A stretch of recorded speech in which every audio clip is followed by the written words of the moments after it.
Assam police interview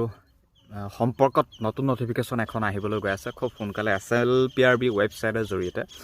Assam পুলিচৰ বাবে এখন নতুন নটিফিকেশ্যন আহিবলৈ গৈ আছে 2 দিনৰ ভিতৰতে হয়তো বুলি এইটো কাৰণে কৈছোঁ AFPFৰ এজ লিমিটৰ ওপৰত আহি যাব পাৰে সেইটো ইমান কনফাৰ্ম নহয় কিন্তু নিউ ভেকেঞ্চিৰ ওপৰত এখন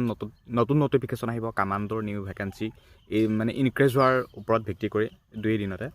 আৰু লগতে হাইটটো কমাই দিয়াৰ হিচাপত এখন নতুন নটিফিকেশ্যন আহিবলৈ গৈ আছে এই 2 দিনতে আৰু আজি 5 March last update last option December মাহৰ পৰা মাৰ্চ মাহলৈকে হয়তো ইতিহাসত এইটোৱে বা হিষ্ট্ৰীত এইটোৱে প্ৰথম হ'ব নেকি ইমান সুবিধা বা চান্স পাইছা মাহৰ ওপৰত মাহ সুবিধাৰ উপৰি সুবিধা যথেষ্ট সময় পাইছা সুবিধা পাইছা এতিয়া কথাটো হ'ল নতুন নটিফিকেশ্যন এজ লিমিটৰ ওপৰত কামাণ্ড ভেকেঞ্চি ইনক্ৰিজ হোৱাৰ ওপৰত 2 দিনতে নতুন নটিফিকেশ্যন আহিবলৈ গৈ আছে CM ছাৰে কৈছে আৰু লগতে আজি 5 মাৰ্চ যিখিনি ডিচেম্বৰ মাহৰ পৰা ফেব্ৰুৱাৰী মাহলৈকে এপ্লাই হৈ আছিল 28 ফেব্ৰুৱাৰীলৈকে সেইখিনি পদত এপ্লাই কৰে যিসকলৰ ভুল হৈছিল আজি 5 মাৰ্চ ভুল শুধৰণি কৰা লাষ্ট ডেট কিন্তু ইয়াৰ পাছত যি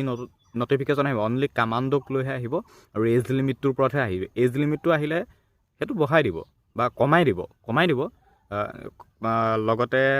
মই কৈছিলোঁ হাইটটোৰ কথা বা হাইটক যদি নটিফিকেশ্যন আহে জাষ্ট হাইটটো কমাই দিব কিন্তু হাইট কমাই দিলে যে আকৌ এপ্লাই হ'ব সেইটো নহয় জাষ্ট নটিচ মাৰি দিব বোলে 1 চেণ্টিমিটাৰ কমাই দিলোঁ তেনেকুৱা কিন্তু ভেকেঞ্চি ইনক্ৰিজ হ'লেও জাষ্ট নটিচখন মাৰি দিব তেনেকুৱা কিন্তু এপ্লাই নহয় এপ্লাই শেষ হৈ গ'ল 28 ফেব্ৰুৱাৰীতে এপ্লাই শেষ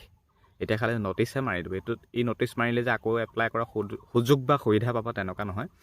গতিকে এনেকুৱা সঠিকটো খবৰ যিমান পাৰোঁ সিমান দিবলৈ চেষ্টা কৰোঁ এই 2 দিন ৱেইট কৰা আৰু নীলোৎপল অসম টিপছ মোৰ এই চেনেলটো পাইছা নিশ্চয় এতিয়াতো ভিডিঅ'টো চাইছা ছাবস্ক্ৰাইব কৰিবা আৰু লগতে শ্বেয়াৰ কৰি দিবা ভিডিঅ'টো